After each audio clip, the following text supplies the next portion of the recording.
Burcucuğum çok mutlu bir çocukluk. Bir o kadar da başarılı bir çocukluk aslında. Bakıyorum okulda gayet iyisin. Ama sonra ne oldu? Üniversitede diyorsun ki o kadar da şey olmadım. Çalışkan bir öğrenci olmadım üniversitede. Halbuki ben öyle görmüyorum. Yani gene çalışkansın. Hı hı. Gene oyunculuğa takmışsın, gitmişsin eğitimini almışsın. Her yerde anlattıklarını hiç dinlemek Hı istemem. hı. İnsanın Buraları burasına konuşmadım geliyor. zaten Ama lütfen galiba hiç. konuşmadığın kısmını senden dinlemek isterim. Üniversitede aslında çalışkan değildim değil ama ben biraz böyle takıntılı bir gençtim. Hımm. Yani kendi doğru bildiğim şeylere belki gereksiz derecede fazla takılıp onun peşinden Ne gidiyordum. Biraz güzel. inatçıydım. Koç burcu. Evet, onunla Dediğim dedik. alakalı evet, inanmadığım yerlerde böyle çok sadece bir sistem bana bunu dayatıyor diye, hani, orada olmak istemediğim, bir şeyin içerisinde belki, hani, kendimi göremediğimde bir tık kaçan bir tarafım vardı. Şimdi biraz daha bununla yüzleşen, bir yerde durmaya çalışıyorum mesela, daha zorluyorum. Hı Orada da hı. öğreneceğimiz başka şeyler var diye. Ama o dönem mesela biraz kaçıyordum. Hı hı. Aslında, eee, tembel bir öğrenci değildim. Hiçbir zaman değildim ben. Yo, Üniversitede çok sadece arayış dönemindeydim evet, ben çok yani fazla. zaten bence üniversite arayış zamanı olmalı. Yani Bence de öyle bu arada. evet, yani lise bitiyor. Sen şimdi orada bir süre kendini bulmalısın. Evet. Ben gerçekten ne istiyorum, ne yapabiliyorum, ne yapamıyorum? Evet, neyin peşinden gitmeliyim? Halbuki orada çoktan bir bölüme girmiş oluyorsun ve o Evet. bölümün 2. yılında diyorsun ki ya ben hiç buraya ait değilim. Olan o 2 seneye oluyor. Dolayısıyla aslında çok doğru bir içgüdü bu. Ne oldu peki sonra tam olarak? Sen nereyi kazandın ve ne oldu ve nasıl ilerledi Ya, hikaye? ben, önce bir işletme bölümüne gittim. Sonra bunu yapamayacağım dedim zaten. Ondan sonra, tiyatro eğitimleri almaya başladım bir kursta. Sonrasında konservatuvara girdim. Aslında Mesela. oyunculuk ve şanla alakalı okul öncesi bir süre eğitimlerim oldu kurslarda. Sonrasında konservatuvara girdim. Girdikten sonra da zaten çalışmaya da devam ettim ben. Biraz o ikisini bir arada idare etmeye de çalışmak aslında, biraz belki zorladı beni. Tabii Eee konservatuvarda başlamışsın Kapalı Çarşı Evet, dizisinde evet, oynamaya. evet. Oralarda başladım. İşte hem okula gidip hem çalışmaya çalışıyordum falan gibi. Artı bir de şuraya çok katılıyorum. Hani o tam yaşlar kendini bulmak istediğin ve aradığın Evet. aslında hani hayata dair bir sürü cevabı aradığın yaşlar ve normalde bence o dönemler kişinin o yolunu tamamlaması gereken dönemler ama biz tabii sistem içerisinde bir takım kalıpların içerisinde tutulmak durumunda kalıyoruz. Okulsa okul, eğitimse kurssa, dershaneler falan filan hepsi benim hayatımdan da geçti yani teker teker. Yine ben içgüdümün peşinden gittim aslında. Sezgilerimin peşinden gittim. Bir şey bilip bir öncü hayatımda birine öykünüp de yürüdüğüm bir yol da değildi. Arıyordum aslında, hep Ne arıyordum. İşte güzel. önce müzikle ilgilendim. Çünkü sanatla ilgili bir şeyler yapmak istiyordum. Üretmek ve yaratımla ilgili bir şeyler yapmak istiyordum. Çünkü kafam öyle çalışıyor ve bir şeye konsantre yani olabildiğimde iyi şeyler çıkartabiliyorum. Ama ilgilenmediğim bir şeyle konsantre olmakta çok zorluk çeken de biriyim. Bir şey söyleyeceğim. Bu bir mizaç ya da kişilik özelliği değil. Hepimiz için geçerli. Doğru aslında. Yani sen dün daha oğlumla yemekte konuştuk. Anne dedi bugün okul çok güzeldi. Çok konsantre oldum. Bayağı da dedi sıfır hata bir ders yaptım dedi. Öğretmenin dediklerini anladım. Çok güzel cevaplar verdim. Aa dedim Hı eğlenmişsin. hı. Evet dedi çok eğlenceli bir Ne dersti. güzel. Şimdi bence zaten mesele bu. Yani sevdiğin, önemsediğin bir şeye bir odaklanıyorsun. Eğer karşındaki de yeterince eğlenceli ve aktarımı kuvvetli, doluysa sen orada kalıyorsun Evet, zaten.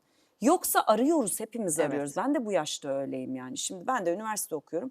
Bazı öğretmenlerim var ağzının içine bakıyorum. Çünkü her yeni cümlesi yeni bir bilgi ve çok güzel Ne anlatıyor. güzel bu arada. Ne okuyorsun? Psikoloji yüksek Oh, lisans yapıyorum. çok Seyirciler güzel. artık ezberledi. Çok güzel.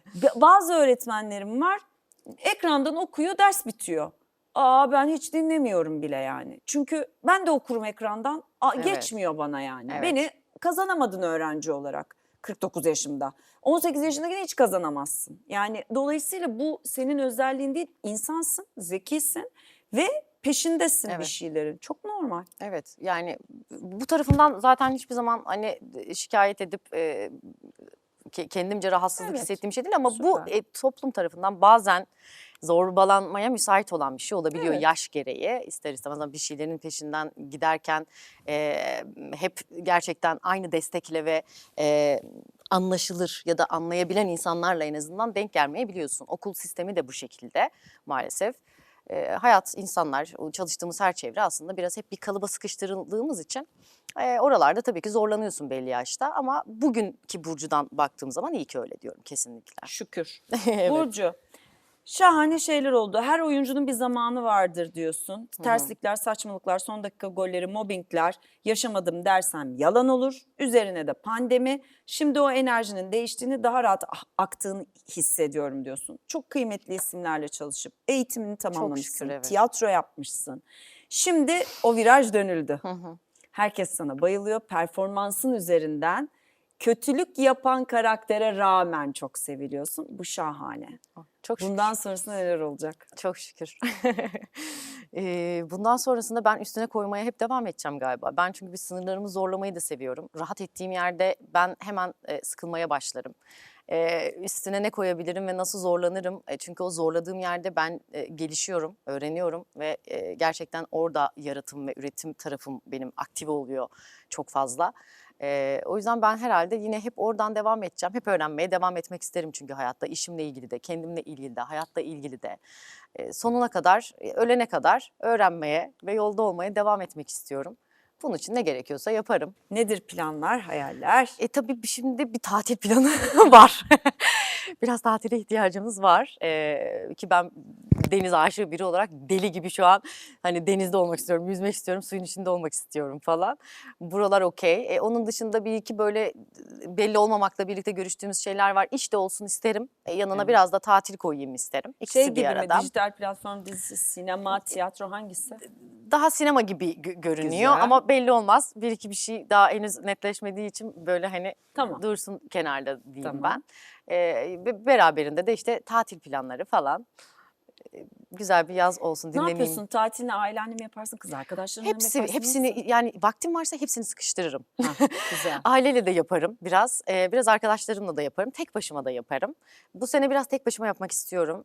Çünkü biraz böyle o tek başıma kalınca şarj olan bir yapım var. Biraz galiba hani böyle çok kalabalık ve yoğun tempodan sonrasında buna ihtiyaç duyuyorum ben. Daha sağlıklı, verimli bir sezona başlayabileyim Burcu olarak diye. Bir tek başıma tatil kesin yaparım. Onun dışında böyle 3-5 gün arkadaşlar, 3-5 gün aile falan hepsi bir arada götürürüm diye düşünüyorum. Peki. Biraz yurt dışı planı da var inşallah. Ay, Şu evet. vizeler Evet, vizeler yetişsin de bol bol seyahat. Aynen.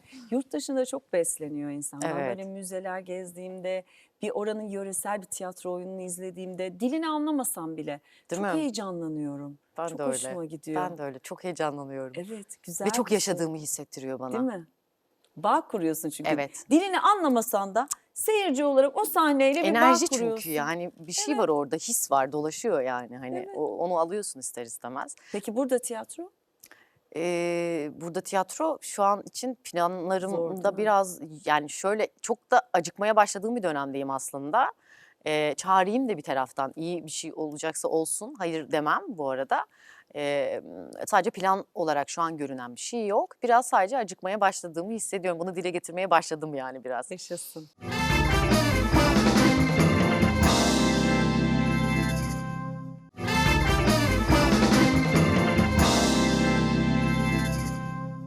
Peki Evet. müzik? Müzik benim hep böyle hani oyunculukla bir ona gidip geldiğim bir şey yani. O da benim bir terapi alanım. Müzik bana çok iyi geliyor. Şarkı söylemek çok iyi geliyor. Müzik Yeşilçam dinlemek müziği çok iyi söylüyormuşsun. En çok geliyor. hangisini seviyorsun? Ben Neşe Karaböcek, Emel Sayın, Bir tane işte söyle hepsini ne çok olur. seviyorum Aklına ne yani. geliyor? Sesi çok güzel. Ben bayılırım güzel sese. Olmaz böyle şey, yoksa rüya mı? Tam mutlu oldum derken yıktın bütün dünyamı. Ben bu dertten ölürsem söyle küçük bey, hiç mi kalbin sızlamaz? Olmaz böyle şey. Ben bunları biraz böyle illa taklit yaparak söylüyorum. Bu çocukluktan gelen bir şey yani tamamen. Senin kesin albüm yapman lazım. Sesi çok güzelmiş. Teşekkür ederim. Bir de bir şey söyleyeceğim. Gülmek çok yakışıyor. Şarkı söylerken de gülümsüyorsun. Evet ya ben sürekli Bir de sabahları da gülerek uyanıyormuşsun. Evet çünkü yani bu gülmenin ben şeyine inanıyorum ya büyüsüne ve sirine inanıyorum. Bir dönem böyle sabahları çok keyifsiz uyanırdım. Sonra biraz böyle bu aslında enerjimizin o iç kaynağının biraz dışarıdan da beslediğimiz şeylerle şekillenebildiğini, biraz doğru orantılı çalıştığını falan araştırıp öğrendikten sonra dedim bunu böyle kodlamayayım ben hiç zihnime. Ben sabahları çok güzel uyanıyorum diyerek böyle bir an bir kırılmayla hayata böyle gülümseyerek ve mutlu işte suyumu içip kahvemi içip oh be çok şükür bugün de kalktım, bugün de her şey yolunda. Ne güzel mis gibi falan diye böyle olumlamalarla güne başlamaya başladığım bir tarih var. Bayağı da oluyor bu arada bu. 6-7 senesi falan var. Odur budur ben böyle bir güzel uyanmaya çalışırım hep. Öyle geçer gün çünkü. Oh. Tabii ki ekstrem durumlar oluyor insanız hayat ama Tabii ki. genelde ona çabalıyorum yani. Ya zaten çaba.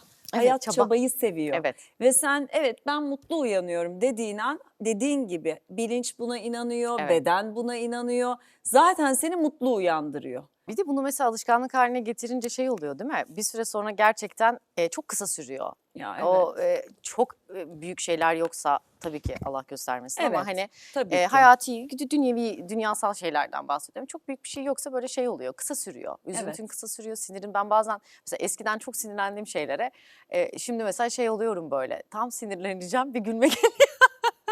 Hani böyle sinir bozukluğuyla da değil gerçekten böyle kendi sinirlenmeme gülüyorken buluyorum kendimi falan hani. Çok iyi. Yani oraya geçiyorsun bir noktadan sonra. Bu güzel. Evet. Bulmuşsun. Cebinde ilginç bir bilgi var. Onu alacağım sonra da deftere yazman için uzatacağım defterimi. Bilgiyi ve mi kalemi. deftere Yok yazayım? bilgiyi bana söyle Ha, bugüne tamam. dair deftere yazacaksın. Ama Tamam. önce bilgiyi rica ediyorum. Bilgi kahve telvesinden peeling çok yapardım. Ve bayağı da güzel parlatıyor ve çok güzel gözenek sıkılaştırıyor. Tavsiye ederim.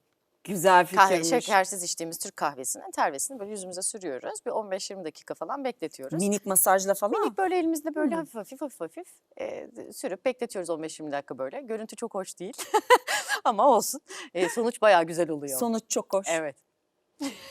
Seni tanıdığıma çok sevindim. Ben de çok sevindim. Deftere bugüne dair bir şeyler yazmanı rica edeceğim. Telefonumu almayı unutmuşum. Tamam. Arkadaşlarımdan rica edeceğim. Fotoğrafımızı çekeceğim. Sevgili Burcu zaten siz bayılıyordunuz. Ben de birebir tanışıp sizler gibi onu çok sevdim gerçekten. Takip edeceğimiz gencecik şahane bir oyuncu. Bugün böyle güzellikler bırakarak ardımızda bir programı daha sonlandırıyoruz. Bir başka bambaşka sohbetlerde tekrar bir arada olacağız. Ben şimdi fotoğraf çekeceğim.